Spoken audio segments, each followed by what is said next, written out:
반갑습니다. 꿈이 더 홈케어 대표 이상길입니다. 고객님의 자산가치를 올려드립니다. 오늘은 입주 청소 검수하는 방법에 대해서 잠시 얘기를 해볼까 합니다. 고객님들 입장에서는 어떤 청소업체를 선택해야 할지, 어디까지 검수를 해야 할지 잘 모르는 분이 상당히 많습니다. 누구나 깨끗한 서비스를 받고 싶을 겁니다. 그러려면 잘하는 업체를 선택하는 것도 중요하지만 깨끗한 청소를 원하시면 검수를 잘 하시면 됩니다. 사실 입주 청소는 청소업체 입장에 봐서는 크게 돈이 되는 건 아닙니다.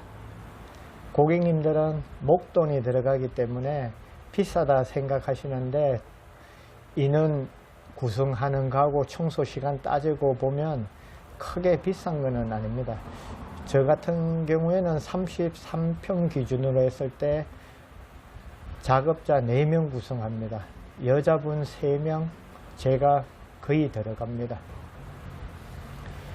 작업자들 최소 5년에서 10년 이상 된 베테랑들입니다.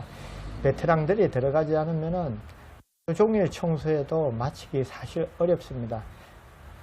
특별한 경우 아니면은 제가 청소 들어가서 마치는 시간이 7시간에서 8시간 걸립니다. 외창은 닦지 않았을 때 기준입니다. 만약 외창을 닦으면 한 명 더 인원을 구성해서 들어갑니다. 고객님들하고 상담을 해보면 가격을 너무 앞세워서 생각하는 분들이 많습니다.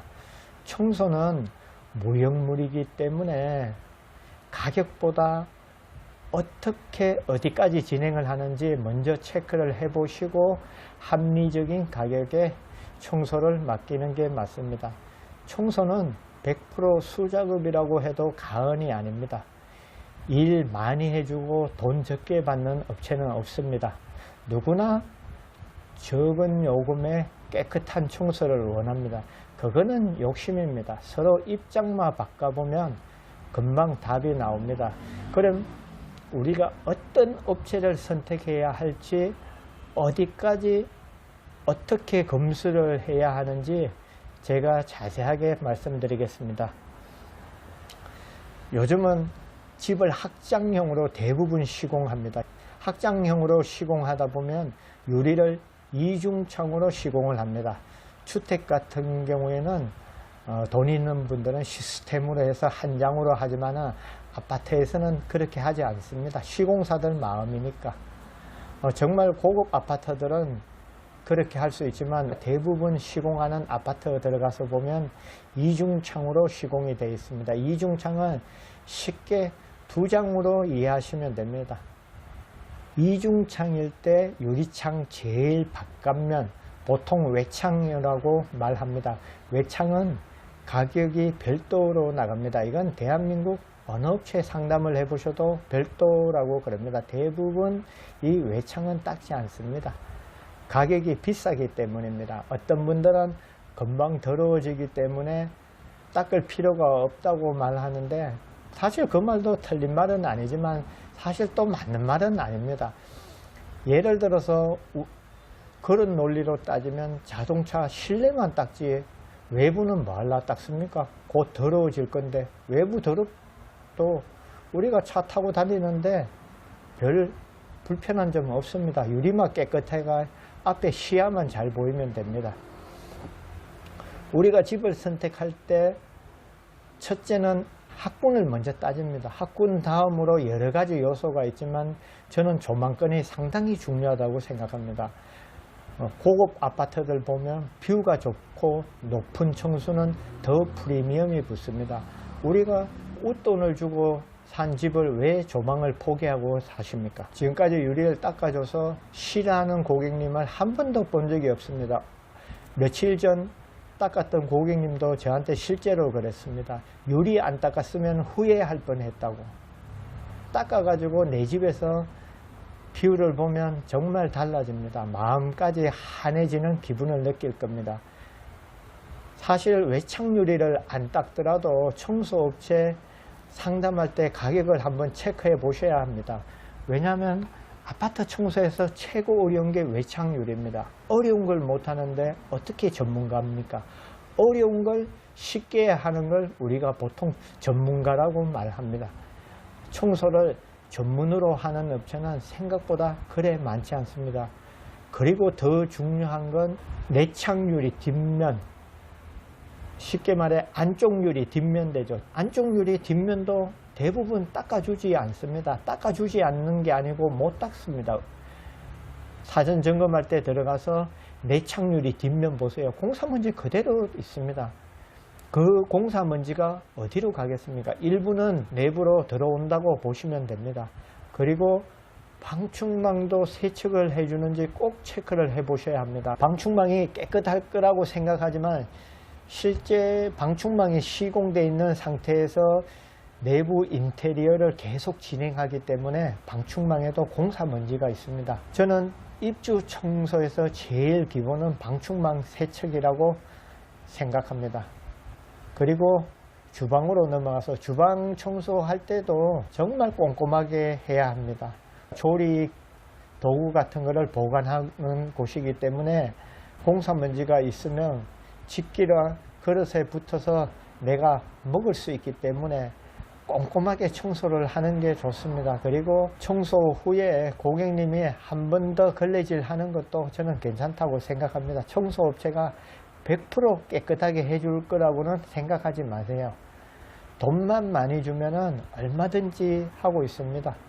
프리미엄 청소 같은 경우에는 평당 5만 원을 받는 팀들이 있습니다. 그 정도 돈을 주면은 100%는 무리고 99% 청소를 깔끔하게 해준다고 생각하시면 됩니다.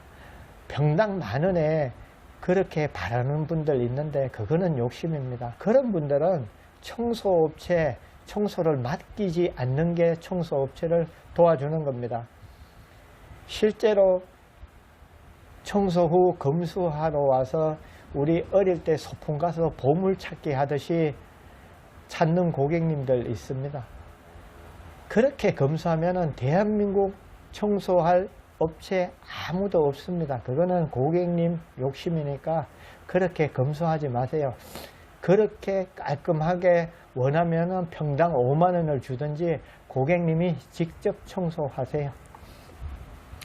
주방 청소할 때 기본적으로 서랍장하고 수납장 선반 같은 경우에 꼭 탈거를 하고 닦아야 합니다. 서랍장에 있던 공간에 보면 공사먼지가 많이 있습니다. 그리고 레일에도 공사먼지가 붙어 있으니까 고객님이 검수할 때 청소업체 보고 서랍장 한번 탈거해서 보여달라고 하세요. 하단부 걸레바지도 빼서 닦아야 합니다. 요즘은 많이 좋아졌지만 예전에는 쓰레기도 많이 나왔습니다. 싱크대에 시공하는 분들이 쓰레기 버리기 귀찮으니까 하단부로 밀어넣고 걸레바지로 닫아버렸습니다. 그리고 화장실은 특별할 거 없습니다. 화장실은 벽면 타일만 잘 보시면 됩니다. 타일을 시공할 때 줄눈을 100시멘트로 메웁니다. 100시멘트로 메우고 난 뒤에 스폰지 가지고 전체적으로 닦습니다. 닦을 때 깔끔하게 닦는 게 아니고 전체적으로 문질러 주기 때문에 100시멘트가 묻어 있습니다. 100시멘트가 쉽게 제거되지는 않습니다. 걸레를 2-3번 정도 해야지 완전 제거를 합니다.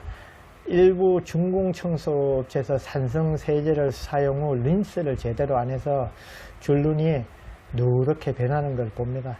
최대한 세제를 안 쓰고 하는 게 좋습니다. 세제를 안 써도 얼마든지 가능한데 굳이 세제를 쓸 필요는 없다고 생각합니다. 그리고 등커버 같은 경우에도 한번 탈거해 가지고 닦아야 됩니다. 등커버 탈거해서 보면 그 안에 공사먼지가 들어가 있습니다. 틈만 있으면은 공사먼지는 있다고 생각하시면 됩니다. 그리고 벽 천장까지 걸레질을 했는지 한번 꼼꼼하게 체크해 보세요. 입주 청소가 쉬운 것 같지만 정말 어렵습니다.